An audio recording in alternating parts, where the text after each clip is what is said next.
A Shreveport man who spent 30 years at Angola is fighting for better conditions behind bars. This week, Terrence Wynn testified in front of a U.S. Senate subcommittee looking at working conditions in prison. And tonight, KSLA's Dominique Ben has some of the testimony and reaction from D.C. Terrence Wynn is in his mid-40s, but most of his life was spent behind bars. He says he isn't fighting why he went to prison, but the forced prison labor he was forced to do.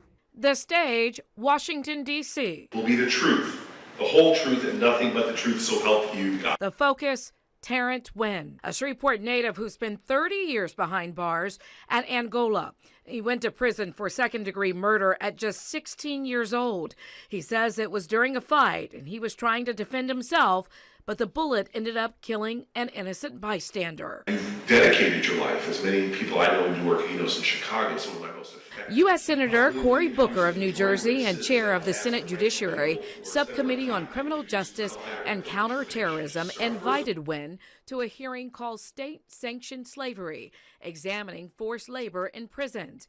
Wynn says during his time at what many called the farm, he worked out in the cotton fields. Every time I was told to pick cotton, I refused to do it. Every time I chose to go to the dungeon. U.S. Senator John Kennedy of Louisiana wasn't interested in prison reform, but rather what led Wynn there in the first place. Did you ever reach out to Mr. Owens' family? Sir, you're a senator from Louisiana. If a person like me that was incarcerated reach out to any person that's a victim, that's a sentence. You go to prison for that. And I was already in prison, so that's a different sentence. So you couldn't by law, you cannot reach out to the victim or the victim's family. I felt like it was an attack, and it went against everything that we was here for. Because we wasn't here because of what I did 34 years ago.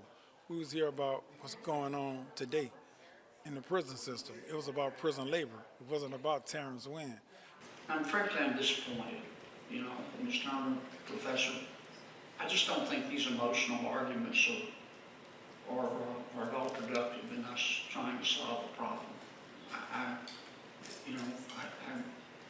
People are in prison for a reason. We get hard on people that commit crimes, but that doesn't stop them from being a human. They are just humans that did something wrong, and they're paying for it. Wynn says he's hopeful his testimony will help change what prison labor looks like. I'm very optimistic that it will lead to change, because let's say if it don't happen today, it's a conversation where there wasn't a conversation at one time.